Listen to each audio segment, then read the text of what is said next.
What a good start. Welcome to the Loretto Symposium on the Future. Today we have three Lorettos who will engage us in some radical thoughts, calling us to be agents of change. Dolores Kincaid, Kim Klein, and Maureen Fiedler. Think of a paradigm shift as a change from one way of thinking to another. It's a revolution, it's a transformation, a sort of metamorphosis. It just doesn't happen. But rather, it is driven by agents of change.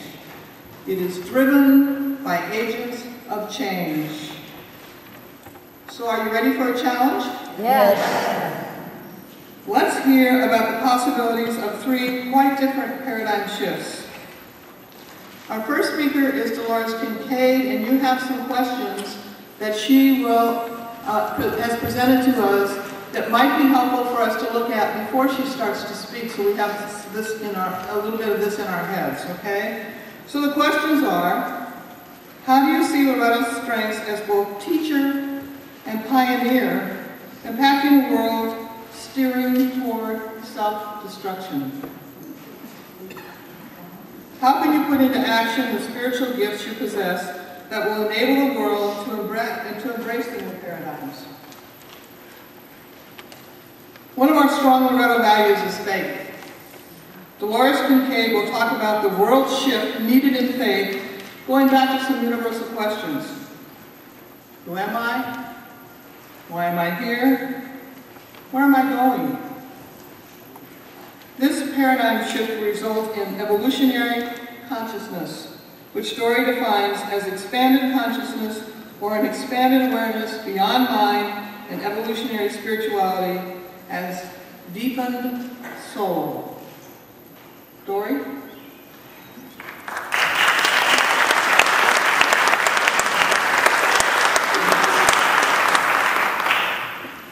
I think she just gave my speech.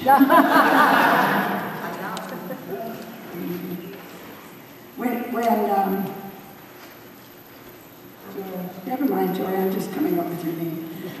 When Joy asked me to talk, I said, what are we going to talk about? And she said, evolutionary consciousness and evolutionary spirituality. And the book I was reading told me that the evolutionary process has been going on for 13.7 billion years. I said, how long do I have to speak? And she said, 12 to 15 minutes. If you get tired, just go to sleep. I call this The World Calls, and the reason I call my paper The World Calls is because I think the world is really calling to us.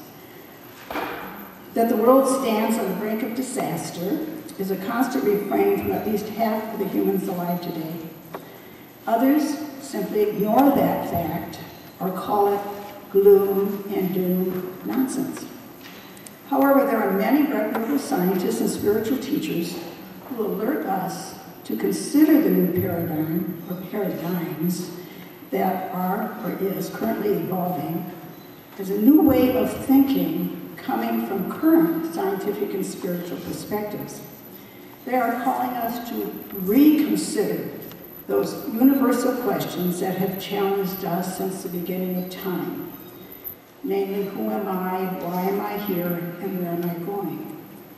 Even the questions themselves require a belief in an evolutionary consciousness because each one brings us to a more inclusive response. I define evolutionary consciousness as expanded consciousness or an expanded awareness beyond mind, and evolutionary spirituality as deepened soul. Today, expanding insights of evolutionary consciousness and spirituality are being furthered by those writing from the perspective of philosophy, psychology, theology, and spirituality. Amazingly, the physical, biological, and other academic sciences are also delving into that which formerly could not be seen nor measured. All of these efforts are giving us new perspective on old ideas that we have called truths. The truths that we grew up with are being examined in relationship to the needs of this new age in which we live. Currently, we are in the uncomfortable position of trying to discover what it is to let go and what it is to let come into our future. It is our challenge now to determine together where our efforts might be focused to promote the greatest impact for co-creating this new world which is coming into being. Since Loretto has been first and foremost teachers, and since our mode of progress reflects the spirit of the pioneer, it seems a logical flow that we continue to use these two Loretto strengths to take on the great task of discovering what knowledge is needed to enable us to promote a new earth. And we do so through study and teaching of the new perspectives now being expressed, and also by designing new configurations for living the spiritual life that this age so desperately needs. Today, there is a flood of students of philosophy, psychology, theology, and spirituality, and the physical sciences too, who are weighing the universal questions from the concept of the soul life. And although our past answers to these questions may still be true, today we answer them from the perspective of the higher consciousness. For example, God made me to know him, to love him, and to serve him in this world and to be happy with him forever in the next. May be rephrased, God made me to be a conduit of the divine so that I can mentor those in need and thereby co-create a world where all are one. Authors are stating truths that our minds have dealt with over the ages and are leading us beyond what we know to what we must now begin to understand from the center of the heart, not the center of the brain. This kind of knowing is called higher consciousness, and by grace, it takes us beyond our past and present limitations to an intuitive, experiential perception of reality that cannot always be put into words. We open ourselves to this gift through meditation, prayer, and study. Once we join together as students of evolutionary spirituality and evolutionary consciousness, the evolutionary process will be non-ending. The study draws us to the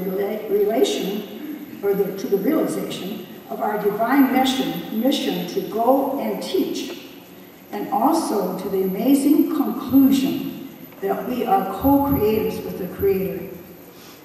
If we look around us, and we do not have to look far, we notice that God and spirituality are being expressed in the public forum as never before.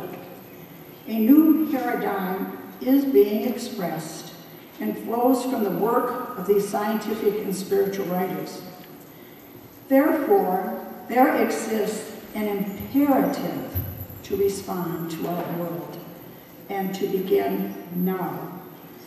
I see our response as flowing genetically from our past as educators and as pioneers. Loretto has existed to meet the needs of the time with the wisdom of the time. That is why we were given the gifts of higher education, third world experiences, and the freedom to live where we would be most needed. In January, I had the grace of attending Bill Plotkin's retreat on nature and the soul. Bill, a vet psychologist, conducts wilderness retreats because he is convinced that nature is the best of spiritual teachers. He says that unless we acknowledge our relationship to nature, our human souls will die from lack of spirit. He described to us 8 stages of evolution that the human species must go through in order to evolve into mature spiritual souls.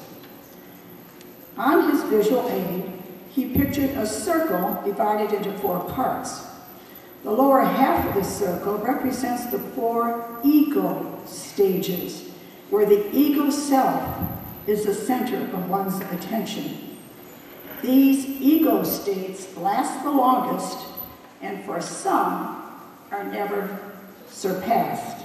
Just look at our political system. However, stages 5 to 8 can be called the maturing stages, during which we evolve our spiritual soul and the center of our world begins to change. We first become concerned with those around us, then we move on to the concern for our country, for our world, our universe. Then in stage 8, his final stage, we become cosmic citizens. Evolution is characterized by expanding one's conscious awareness that we are relational beings. This consciousness draws us to awe, A-W-E, that we are connected in spirit as one entity, draws us to the love of all that creates us through our interactions, and draws us to a deep sense of responsibility for the further development of this interconnected world. However, Bill explains that as we advance from one stage to another, there's never a complete switch. We continue to waver back and forth from the past to the present at each stage into which we are evolving. Yet, in each stage, we can become the mentor to those at a previous stage. By the time we reach stage 7, we should be the crones, and there's plenty of us in this room, we should be the crones and the elders who help those in the ego stage move into true maturity. In indigenous groups, initiation rites are conducted so that the youth have a clear understanding of how they are to become positive, productive members of the clan. Sadly, such mentoring is not a part of our Western societies, yet we here at Loretto could make it reality, as does Bill Hotkin. The last 2 years especially have led the Loretto community to a greater understanding, appreciation, and acceptance of the differences that exist among us. We are only one tiny step from actively promoting those differences. As manifestations of the infinite God on this earth, we realize that each one of us has a separate spiritual path, a unique relationship to our Creator, which is to be respected as the freedom of the children of God. As we, in our differences, unite in our oneness of the Loretto community, we must also recognize our mission to all those people on different paths who would like to be among us. We have what so many have expressed as their desires, namely a community of support and a spiritual base. If we hear these felt needs, we have a duty to respond. Across the United States, community members are listening to youth and young adults to hear their spiritual and practical concerns. They express that they want a deeper spirituality, a supportive community, and a purpose which will change the world in which they live. Loretto is in a position now to consciously promote expansion beyond ourselves by reaching out to these youth and others who desire what we already have. And this is already happening in Denver. Yet, I would like to suggest the Mother House, so well situated in nature, as a place where we could invite those interested in working with us to promote the new earth. In order to do so, we will need the influence of those experts within the community, and I'm thinking about 3 or 4. I don't think all you have to join. But anyway, if you want to come, come. But in order to do this, we will need the influence of those experts within the community, and input of those outside our community who would be drawn to the task of creating this new earth on Loretto's holy ground. The tools and resources would come from the study and application of the metaphysical sciences that I mentioned before: philosophy, psychology, theology, spirituality, as well as the physical sciences. As teachers and pioneers, we already have within our past and present history the experiences to make this dream a reality. But the concept needs a small group of people, again I say 3 or 4, willing to take on the idea of developing at the Mother House an institute whose reasons for existence would be to intentionally work on learning together and to teach others about evolutionary consciousness and spirituality. Its second thrust might also be to make the Mother House into a laboratory for sustainability on all levels of living. And we've already begun it here with the farm program and then the building that has taken place here. With a firm foundation in the metaphysical knowledge, we can confidently move into action. We live now in a world that is constantly changing, and therefore we need a way in which we can stay aware of those changes far into the future and at the same time mentor others. I find a quote from Sue Rogers' article on Christian communities challenging and provocative. She says, quote, "What we haven't done yet is to create a mechanism to really share the transformation and changes that have occurred to us individually with one another. We have done incredible work on ourselves, but we have missed the weaving of these transformations into a new corporate identity and into a commitment to creating new living models and situations where the kind of flexibility and permeability that can holistically welcome and nourish new members." End of quote. With further thought on this statement, the Institute could be the instrument of the Institute.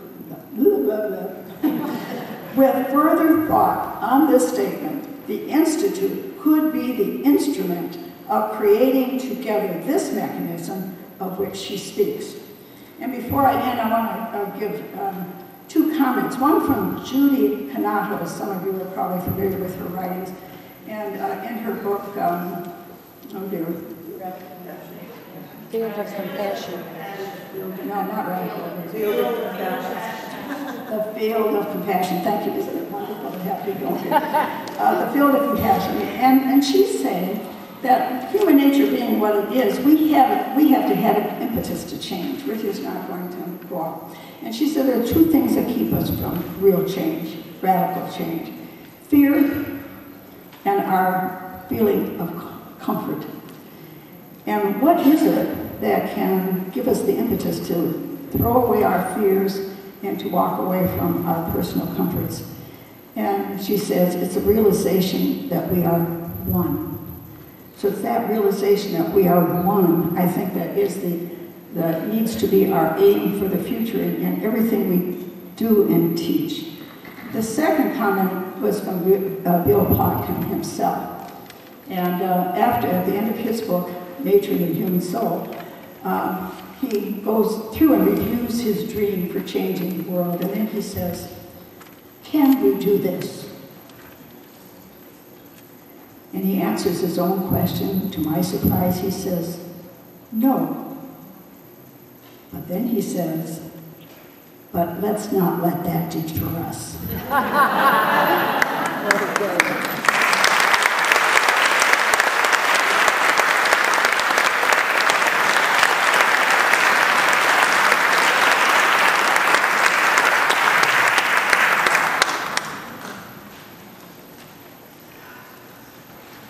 Now take a moment of silence to think about Dory's words and her questions.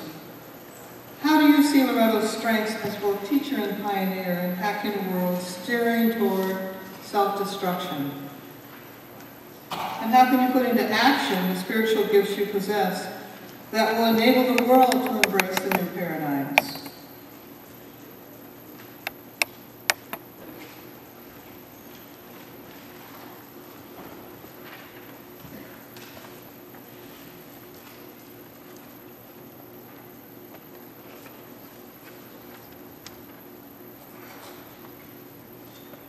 Now group yourself quickly into groups of about 5, and this is not going to be easy in here because we don't have rolling chairs or tables to work with, but about 5 so that all of you have a chance to speak.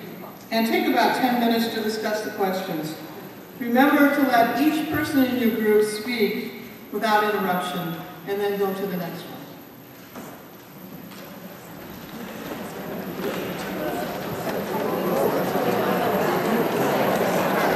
She was wonderful. Wow.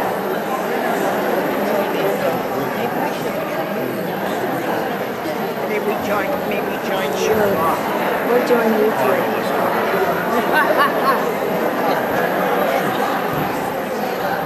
You were saying.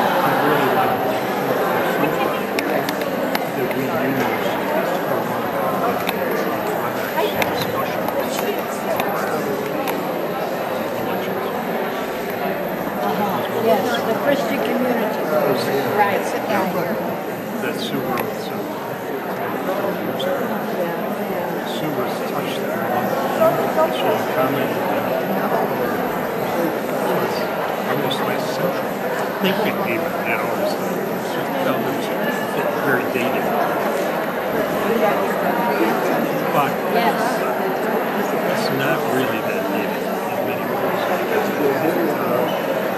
whether we're talking about Christian communities or just the universe that we have,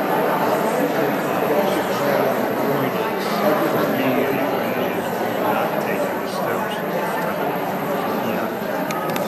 to embrace finding a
Within the first 3 hours, that project was no longer it just operated there. Loretto was already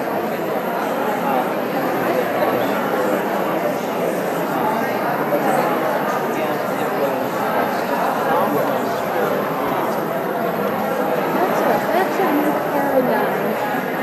Needing a new way to look at accomplishment with consciousness that we want to create. I think young people, we have this whole new buddy thing going on here. I have a whole, unfortunately, I'm not there to talk about it, but I had lunch with them last week on Founders Day, and they really are looking for a deeper spirituality. They might not have our language or that language, but that's what they're looking for. Not a religion, not an institution, but a deeper spirituality. Yeah, maybe someday we'll be of an institution or a community that they can hook up with. That might happen. I can speak about them. Yeah, because you... Because I don't know about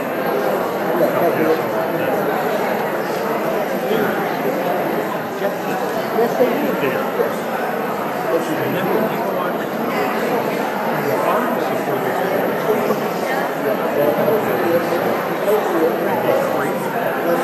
my kids went to sleep. The boys because the Jets are very interested in the guys. Yeah, they do. They do. They don't get a continuation. That's my point. Right, and a loss of the job. No. But they've had that support, they've had that reinforcement of this.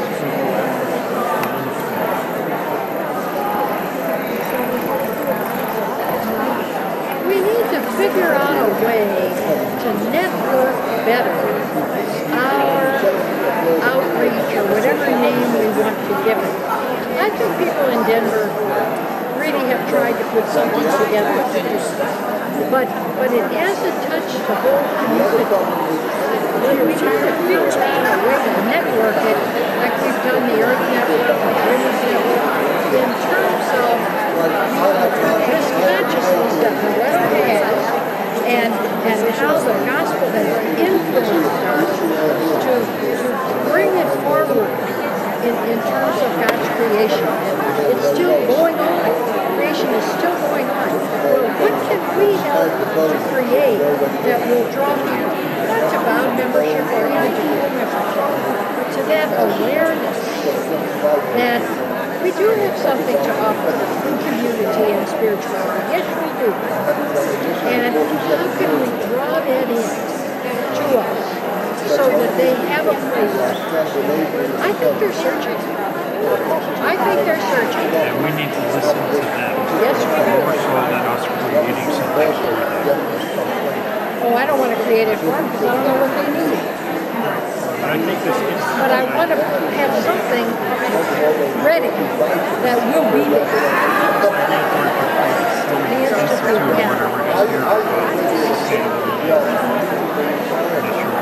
It seemed like a number of things that okay. That's one thing. I mean, I think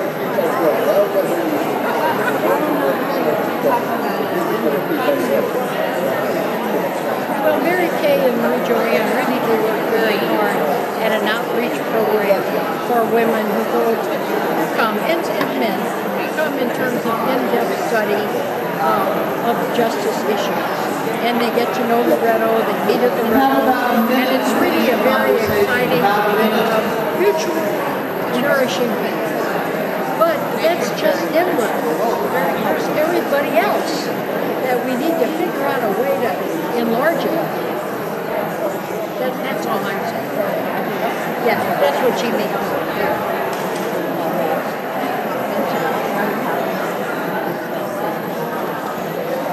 Well, I think, when you look at 800 acres, we've got room to do something. I think the conspiracy is moving. I think something's evolving. I think, I'm not sure I agree, but, we've been very focused on justice issues, peace and justice. But I think all of these things, I'm sharing that of our community as well. And I know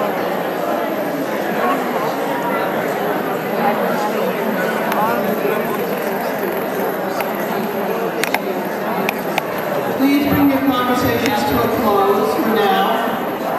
I just don't think we separate. For now. Spirituality at all. It's all part of the whole.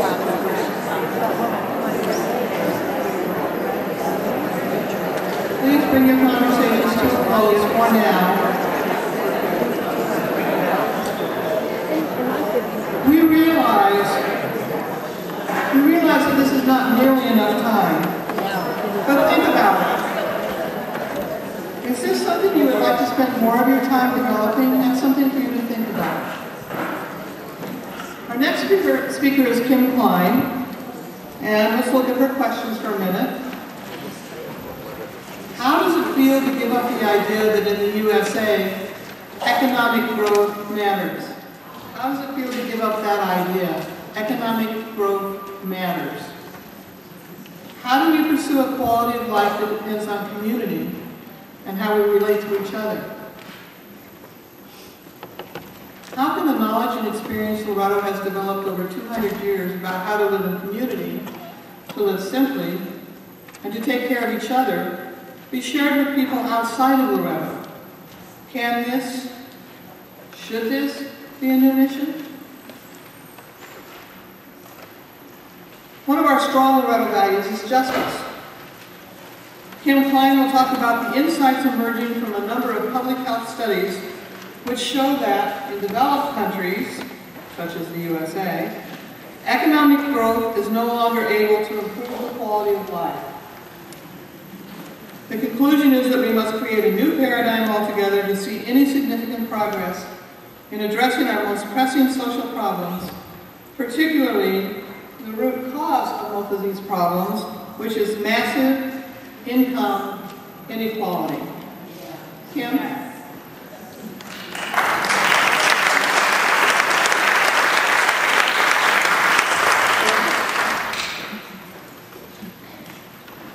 Well, thank you very much. I'm very happy to be here and probably a little intimidated because I always think of Loretto people as being the smartest people that I know, so I will attempt to live up to the bar you have set and the door you set.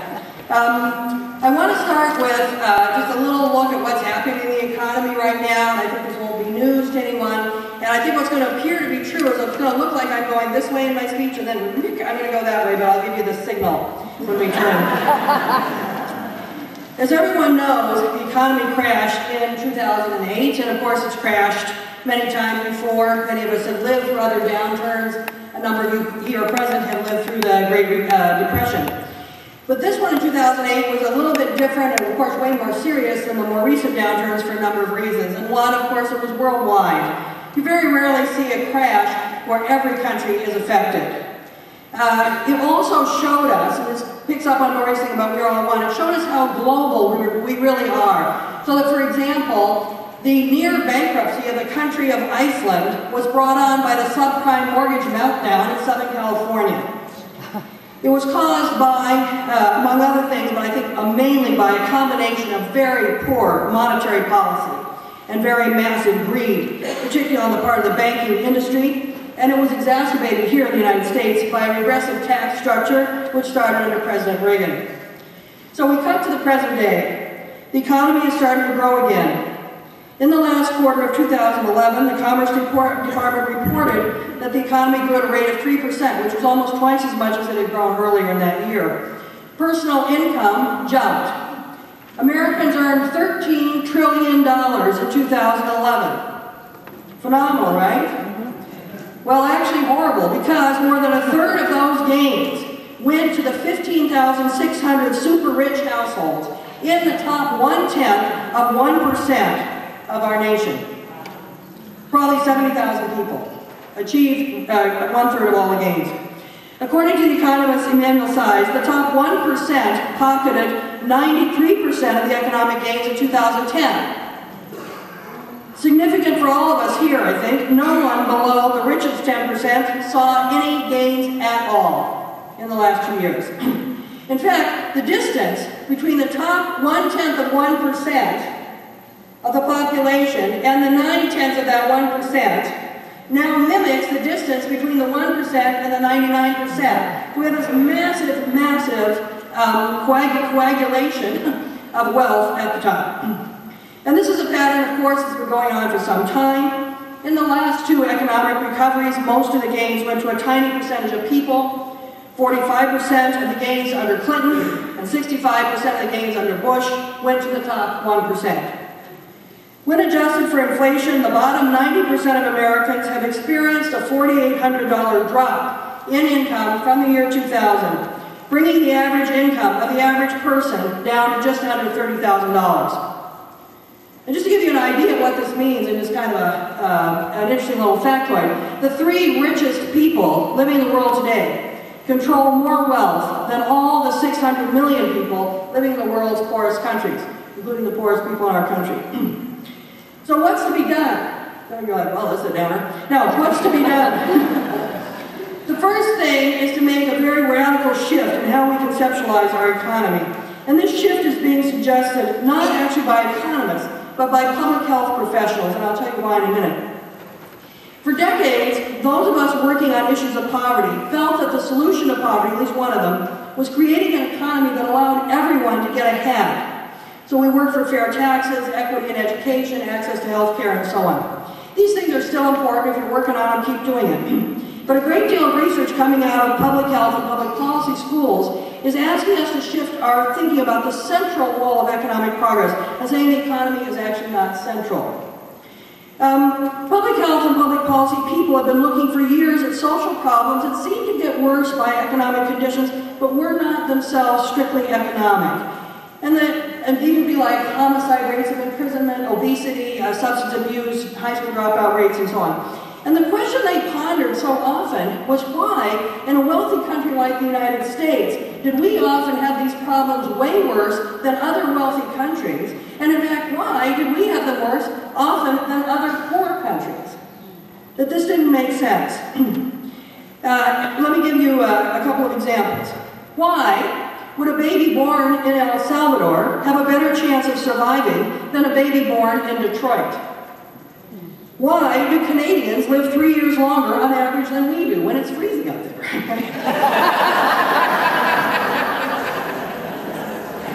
Why do the poorest British people live longer than the richest Americans? And why do they have less diabetes, fewer heart attacks, less strokes, less lung disease, and less cancer? And so they said, what is this about? And so one of the things that they did, I'm kind of oversimplified it, but I want to show you something, is all this research coming out of Yale and Harvard and coming out of England and coming out of a number of other countries. They said, what if we took every social problem and we put it on a graph with all the wealthiest countries. You don't have to be able to see this, I'm just going to describe to you. All the wealthy countries, and we said, this is the least amount of this social problem, and this is the most. And then they said, what would be on the bottom here? What would be the constant here? So for example, this one is homicide, right? This one's homicide. And what we say homicide in the United States is worse than any other of the wealthy countries. We have the most homicides by miles. Is that because we have the most access to guns? No. That turns out not to be the case. We have the most violent media? No. That turns out not to be the case. Ditto for imprisonment, okay? Ditto for all these social problems. The thing they found when they crunched all the numbers is this down here was income inequality. The vast distance between the richest and the poorest, which is becoming vaster even as I speak. And just to give you a little idea, where you want to be on a graph like this, you want to be down here. Least problem, most equal, okay? So here's who's down here. Japan, Norway, Denmark, Belgium, Sweden. And you know, people say to me all the time, we can't be like Denmark. I know that, we don't speak Danish. But here's the thing, everybody. Here's where we are. The United States is here. You want to hear we're here.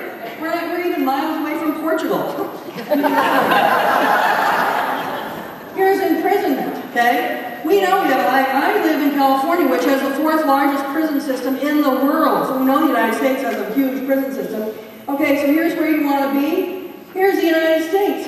We're not even on the little red line. In fact, I had to make the chart bigger to get us on there. And then this is the final one I'll show you, which I think is the most tragic and the most really profound: infant mortality.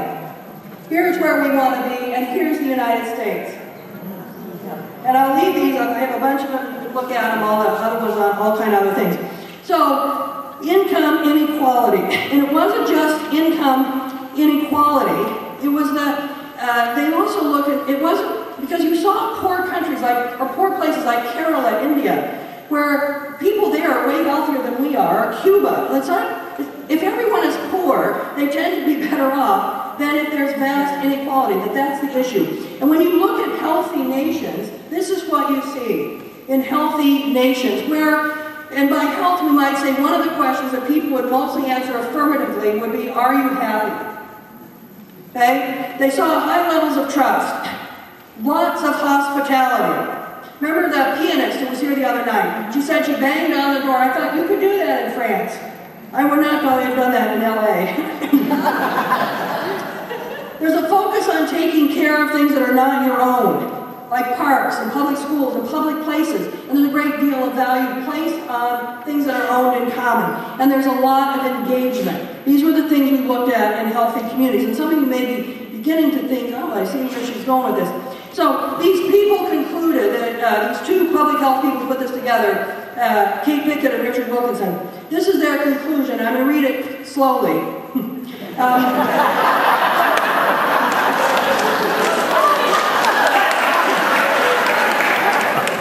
This is the whole point of what I'm saying. Economic growth. For so long, the great engine of progress has, in the rich countries, largely finished its work. Further improvements in the quality of life now depend on community and how we relate to each other. This is their conclusion. So to truly take in that economic progress has done its work, I think requires sitting quietly for a little bit. It's not a small insight. It requires some real retooling in how we think. In the developed world, in other words, capitalism is largely over. Okay? All the good, much of the bad that it has done, and it's done. Now, capitalism is like radiation. It has a long half-life. So I'm not saying we won't continue to see it for quite a long time, but what it means, we look so often at poor people, but what if we look at rich people? It means that if your income is $500,000, what do people who earn $500,000 want? They want $1 million.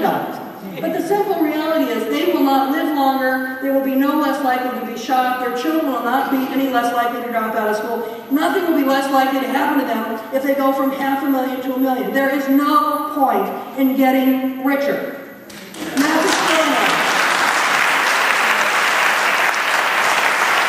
They would be better off moving to Finland. And the thing is, the quality of life for most Americans, the 90%, and particularly the bottom third of the 90%, has dropped, and it drops every day. But the quality of life for everyone is dropping, even wealthy people, it's dropping. And of course, for poor people who we care about, every single drop is catastrophic and sometimes fatal. So we have to look at this. So this brings me to Loretto. We are in a position to begin to ask these questions. Dory started asking, we begin to ask questions, what kind of wealth will we create in a post-capitalist society? How will we pursue a quality of life that depends on community and how we relate to each other? And you know, when I hear this stuff, I feel super excited, especially today, after our Jubilee Mass and this whole Jubilee thing that went on, because I think I know what to do, and I don't know all of what to do, but I hang around with people, that would be you, I hang around with people who know something about how to live in community and how to take care of each other. We know what wealth can mean when it doesn't mean money. We know what we know in Loretto about how to hang together over 200 years with all kinds of disagreements that have happened over all those years. What we know how to do is now the most important information in the United States today. And we need to take it out. You know, like Marian McAvoy said, important thing. So this is what I hope Loretto will do as we start our next century. We will continue to capture what makes a community. We'll continue to write it down, document it.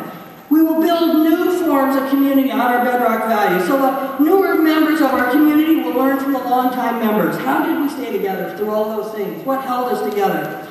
And we will also make the changes we need to make. What does it mean to look after each other? We know this. This is now what is wealth, community, and how we take care of each other. We will create and then document new economic models. The vow of poverty used to mean that everything is shared, but the question is, are there other ways of sharing that might involve different promises? Promises that people with small children might make, for example. Promises that allow communal households to come together across generations. We will push out, we must push out, as Loretto, the notion that we will measure the community by its happiness rather than its product. We will look at a quality of life by how much quality is actually there, not how much stuff or even how many accomplishments. And you know, the great thing is we're not alone in this effort. Occupy Wall Street has done more than anybody else to call attention to the 99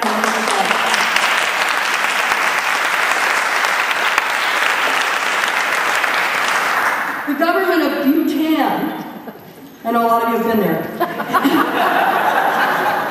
has already introduced the notion of gross national happiness. They're using it instead of gross national product. I love that. The slow movement, the slow money movement, the slow food movement is making great inroads, really great inroads into how we eat, how we plant, how we think about money, what we do. And I would say, you know, this is our moment, Loretto. This is our time.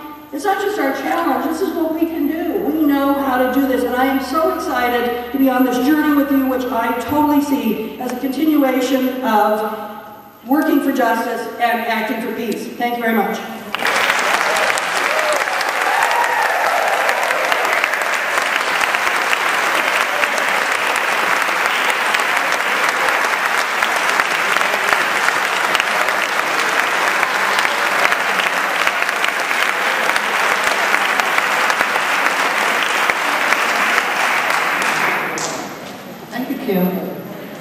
Take some silence now. Let's look at Kim's questions.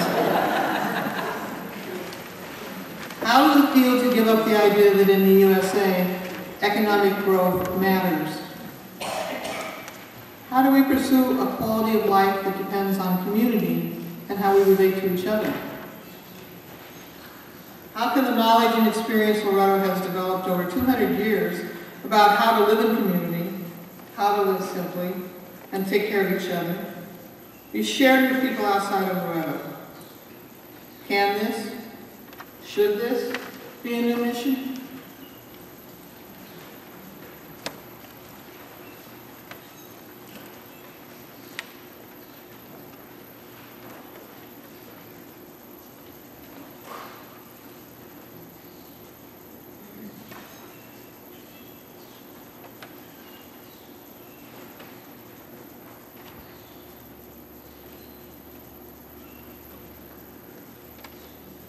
Now regroup into the same group you were in before and let the conversation flow. Remember, uninterrupted talk for each person in the group.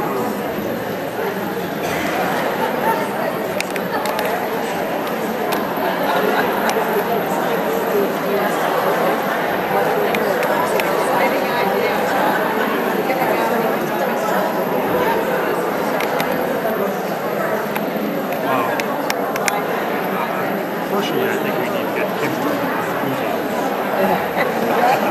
We need to get Kim to work on enthusiasm.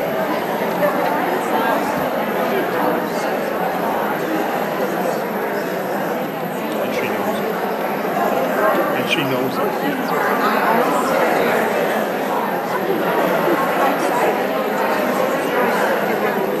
Joy would have rung the bell.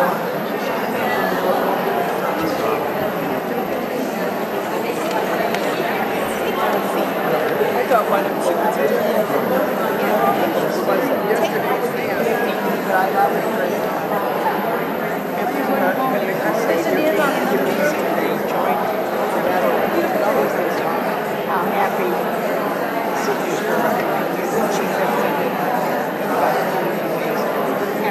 yes.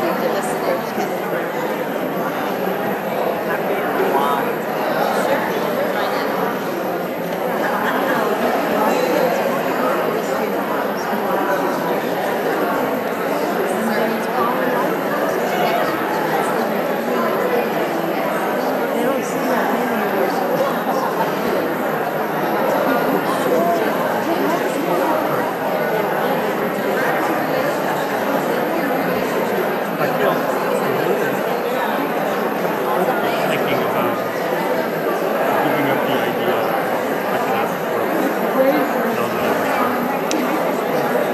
You know, I think about my kids and I'm trying to, push forward some whole movement to forgive student debt.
Barbara and I worked very hard.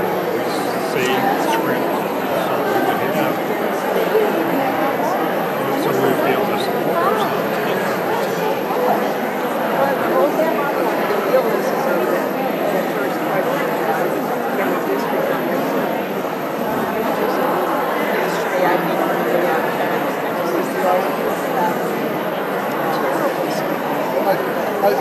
Not particular. I'm enjoying flirting.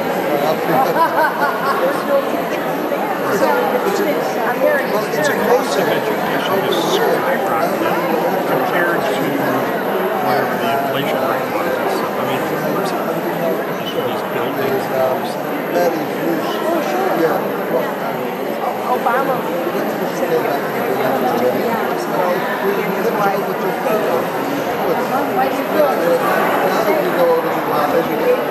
That's right, yeah. Maybe I should say, I mean, there are people getting retirement benefits, still paying off school loans. I'm still paying off school loans for my kids, which is a little different. I mean, that's an ideal thing.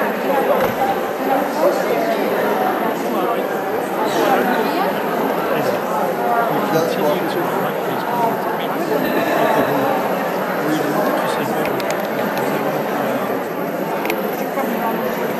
They want the Have you met Arthur? She's from Special Capital Reporter, Sister Helen Santa Marina. We're talking about resources and the lack of challenges that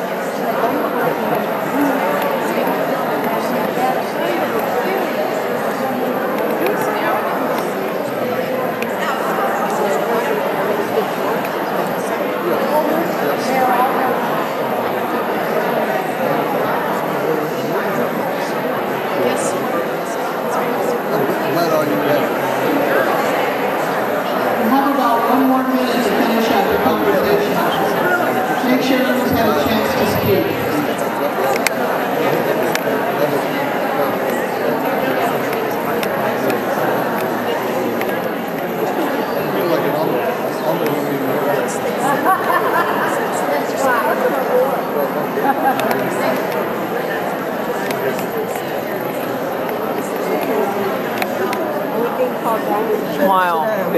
Smile.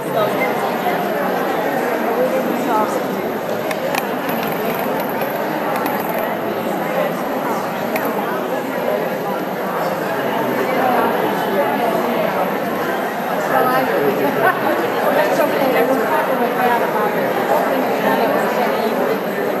It's a big deal. It's a big deal. And now I know all about it, how to get it, how to help I get it. And maybe I have access. And they don't have to do that. Please bring your conversations to a close. Or Close the conversation. It wasn't just about money. It was how you access to get out of generational products. Otherwise, it's there. please bring your conversations to a close for now. Thank you. I wanted you to do that. Again, not nearly enough time. But think about it. Is this something you would like to spend more time developing? Our last speaker today is Maureen Fiedler, and here are her questions. Where is climate change on my personal radar? Is it important in my list of issues on which action to take? Why or why not? How can Loretto as a community become a pioneer in saving our planet from the ravages of climate change? What creative and concrete steps can we take? One of our strong Loretto values is respect. Maureen Fiedler will talk about the shift needed to save our planet from the ravages of climate change. Maureen?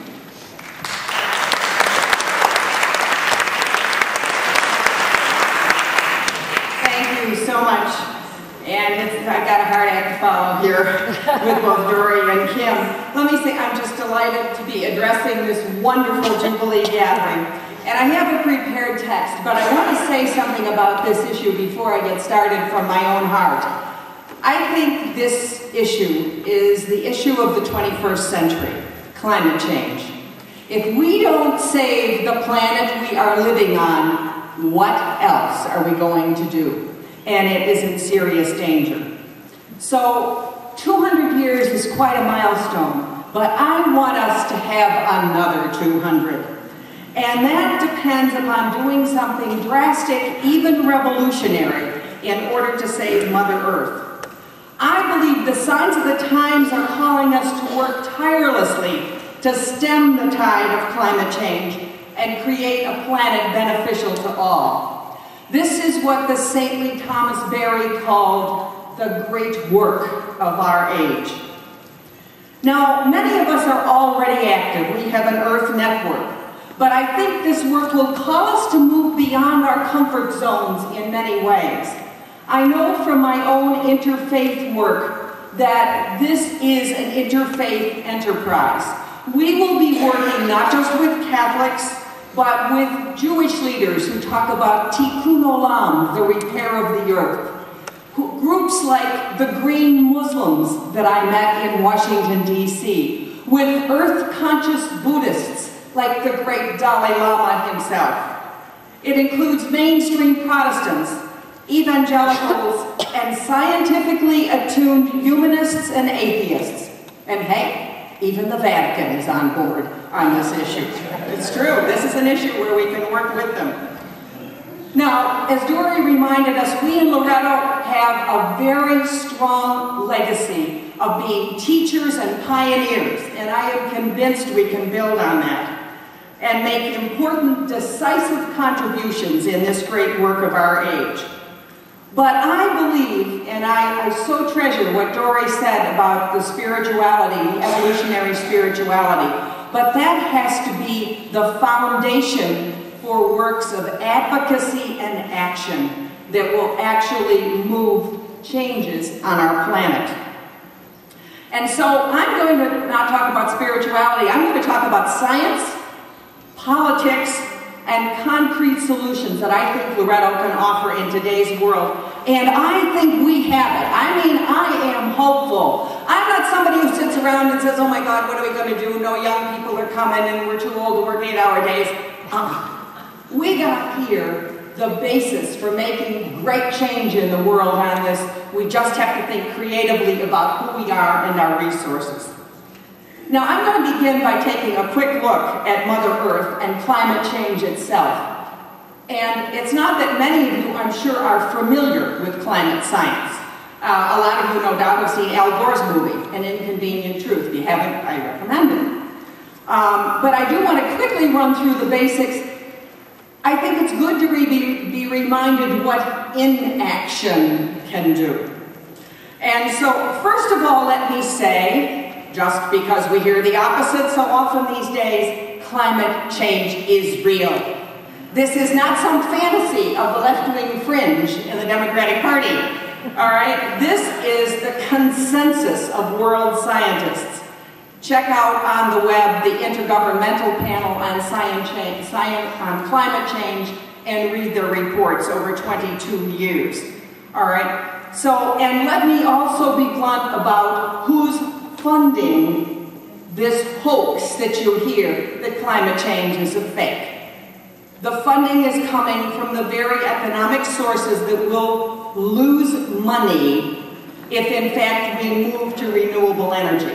And that is to say, the carbon-based industries, the oil and gas companies. And so I think we need to know wherein the opposition lies, and we need to understand that it's a well-funded opposition. Now, what will climate change mean? And let me say, we're already seeing some of this. The temperature of the Earth's atmosphere and oceans, on the average, will increase. It's already increasing. We didn't have winter in Washington, D.C. this year. And I understand you didn't have much of a one in Kentucky. All right? And we're going to see, and that means, of course, that the ice masses, particularly in the Arctic, will be melting. I think many of you know this. The polar bears that are pictured by so many environmental groups on those ice masses, they could go extinct, because that's what they require for living. Island chains like the Maldives and the Pacific are already starting to disappear because rising ocean levels are doing this. That's not all. 20 to 30% of all plant and animal species on Earth could go extinct with this. If the average global temperature increases more than 2.5 degrees Celsius, that's not much, all right?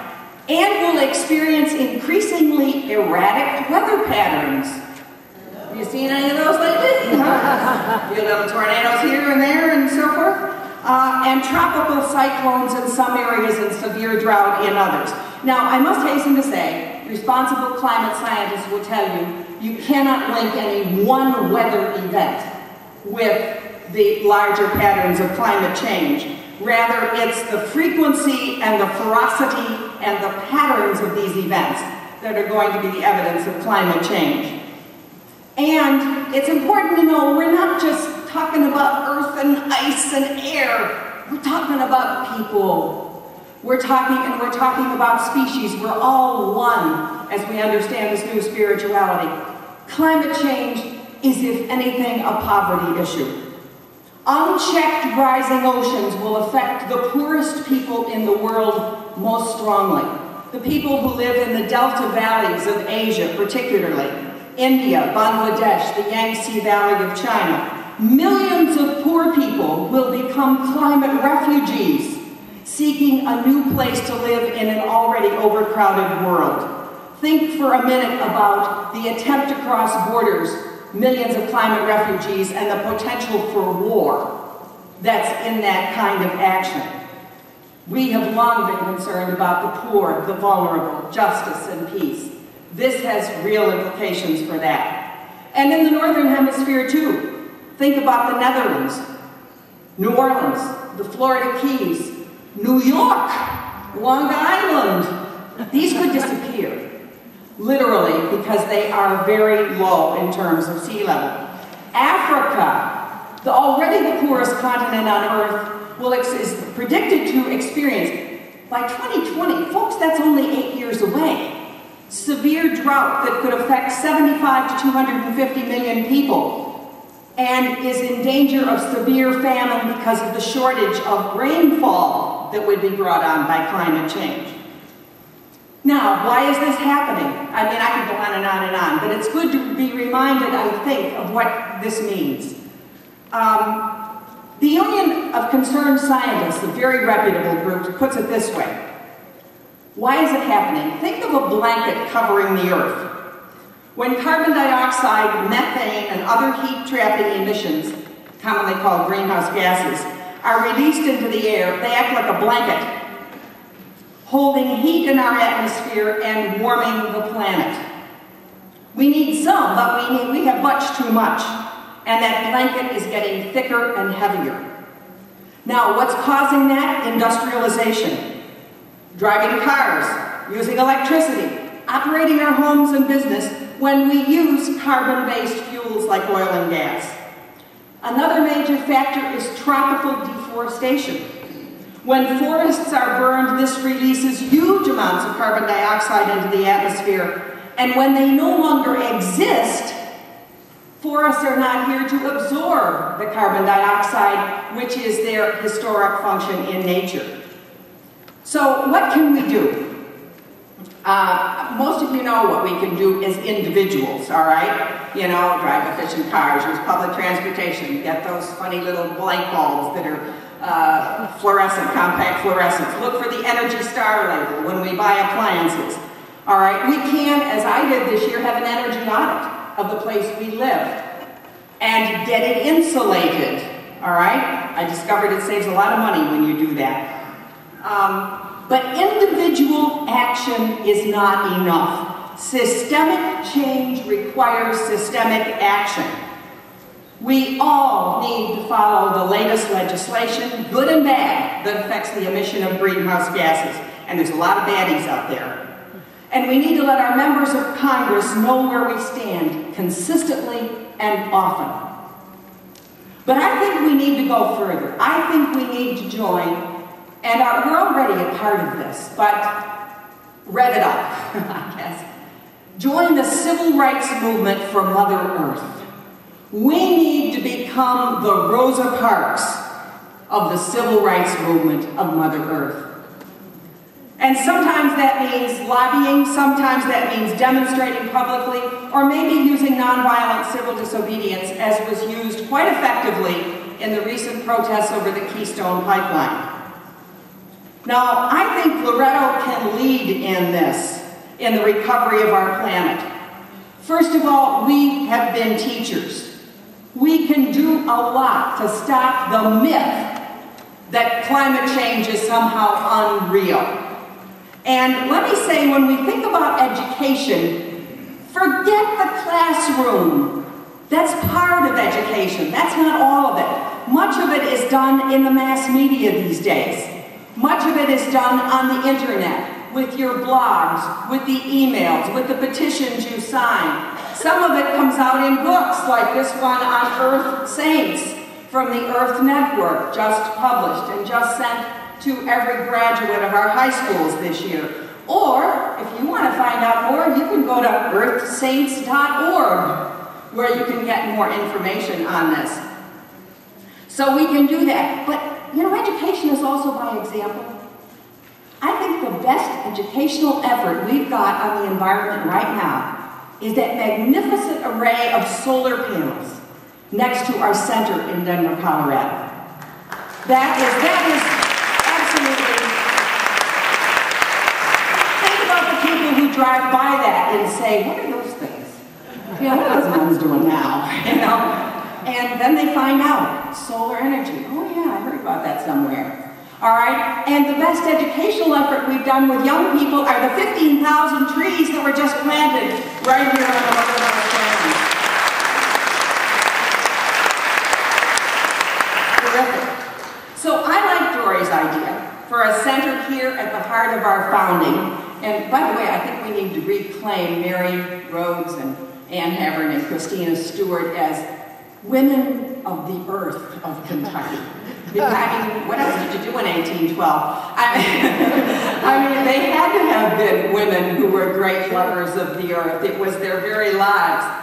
But I think it also has to undergird an activist spirituality. And let me say, I think this is the key to Loretto's future. Because young people are very interested in climate change. They know that they will inherit a devastated planet if something isn't done about it. And let me say, this is not a pipe dream.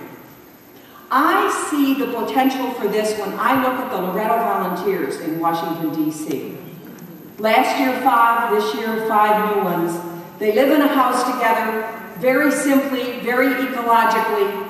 They work with the poor, or they do other kinds of fantastic ministries.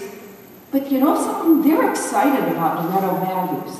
They love to come to the Mother House. They love to visit our centers. They're deeply concerned about issues of justice and peace and the environment. And so I think we need to ask how we can expand that energy. Maybe we need, I don't know, environmental volunteers. Maybe new forms of membership that would encompass this ministry.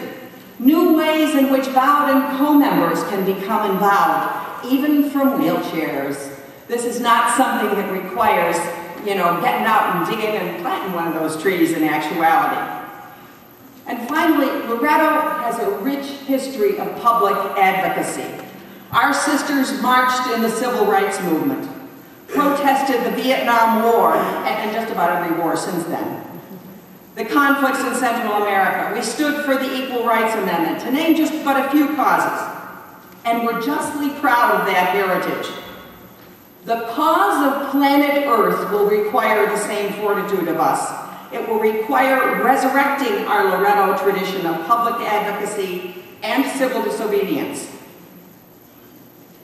The forces arrayed against our planet are formidable.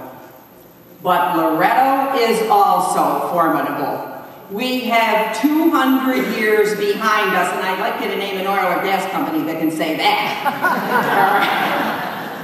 We are, in our bones, in our very heritage, born here in Kentucky, women of the earth. We can, and indeed, we must become leaders in this movement. And if we are successful, there will be wonderful celebrations at the 300th and 400th anniversaries of Loretto. Thank you.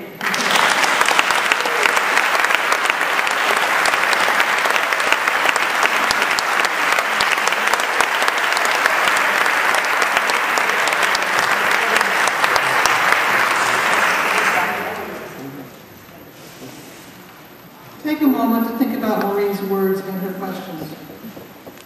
Where is climate change on my personal radar? Is it important in my list of issues in which to take action? Why not? How can Loretto as a community become a pioneer in saving our planet from the ravages of climate change? What creative and concrete steps can we take?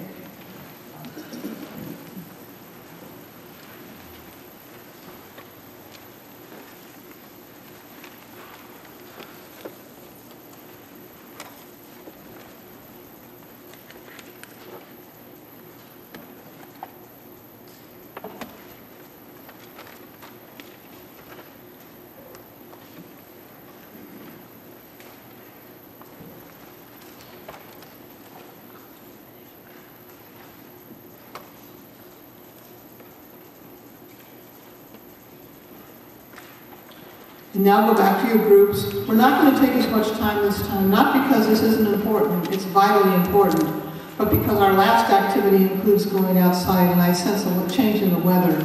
And so we want to be careful about that too. So take a few moments, make sure each person gets a moment to talk, but you won't have as much time. Looking at that slide. Thank you for coming. Yeah.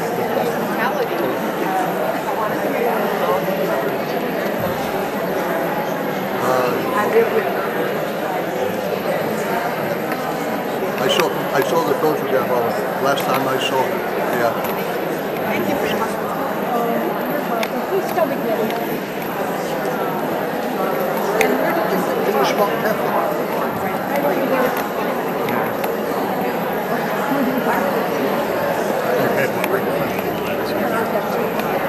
Oh. Denise, could you show us what that is? Right now. While we're signed up. I don't know how they did it, but they're going over to that charities in Nazareth. And they wanted to get there before it got dark or rainy so that they could find it. So he wrote about, was he the author? He was very paper. So that's how you know. Yeah. Okay.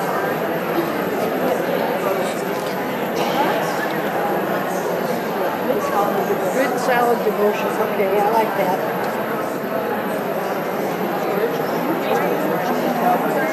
Yes. We do it all the time. I do. I'm signing a petition. He's very hard.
conversation for now.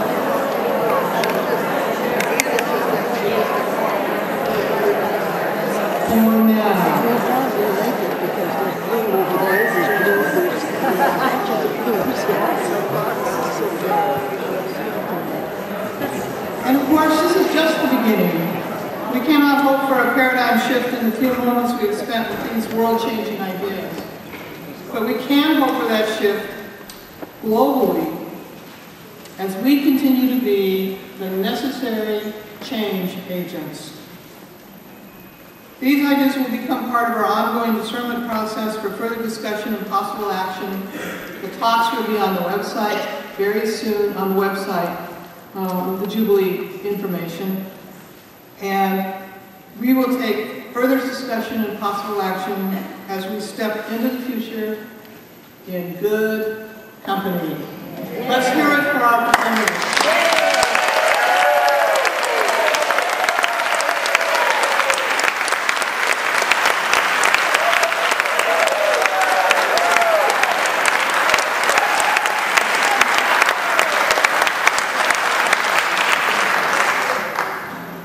Here comes the end, or the beginning. It's our final call to Jubilee.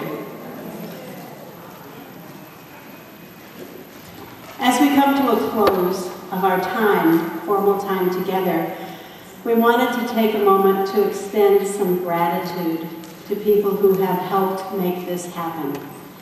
Because without all those little people working behind the scenes, you probably wouldn't have had a place to stay, you might be hungry, you might even be lost.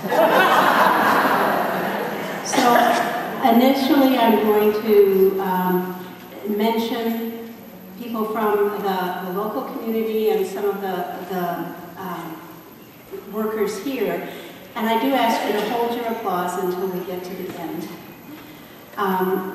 We want to thank Maria Vissi, who has worked very hard with all of the department heads, who have then worked with all of the department employees in order to make our time here as wonderful as it has been. We want to thank Eileen Custy, who has been the Ms. of details, organizing everything around here, and all of those people who also have worked with Eileen. I can't name everybody, but you know who you are. We want to thank Kristen McNamara for Kristen and those who worked with her in terms of housing. Kay Carlu, who was organizing transportation, who has traveled in and out of the airport numerous times and gotten quite a few of you to also drive to the airport to pick up people. Cecily Jones and her folks who work with her to create a beautiful ambiance of flowers in our dining rooms, all the various decorations. And we thank the employees in the dining room, maintenance, housekeeping, all of the employees who came to the various dining rooms and thanked us and congratulated us today. That's the spirit of the employees here, and we are so grateful for them. And we also thank the community who lives on the property, the community who lives close around, who have been so significant in making this possible to be as wonderful a celebration as it has been. So for all of them,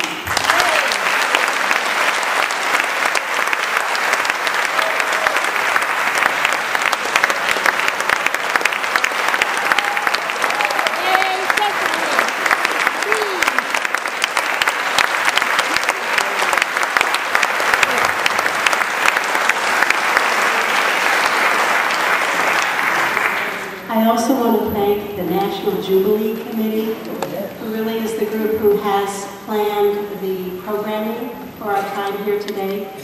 And that includes, and I'll ask you just to stand when I say your name, and then we'll applaud at the end. Denise Ann Clifford, Eleanor Craig, Joy Garrity, Jane German, Marion McAvoy, Kathy Muller, Vicki Schwartz, and Susan Swain.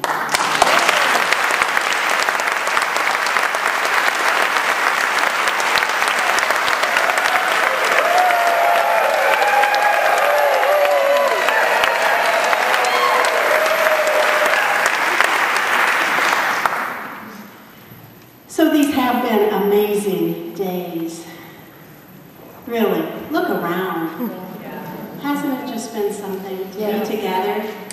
remember who we are as Loretto. We've had renewal of friendships and also meeting new members that some folks had never met before. We come away with a courage for mission. We've certainly learned new ways to look at our history, and we have been challenged for our future. And so each of us is part of the Loretto mission. It doesn't always mean going elsewhere. It's often right where we are, like Mary Rhodes, who was called a woman of action, who responded right where she was. We're going to process out to the mission bell for our final missioning this afternoon.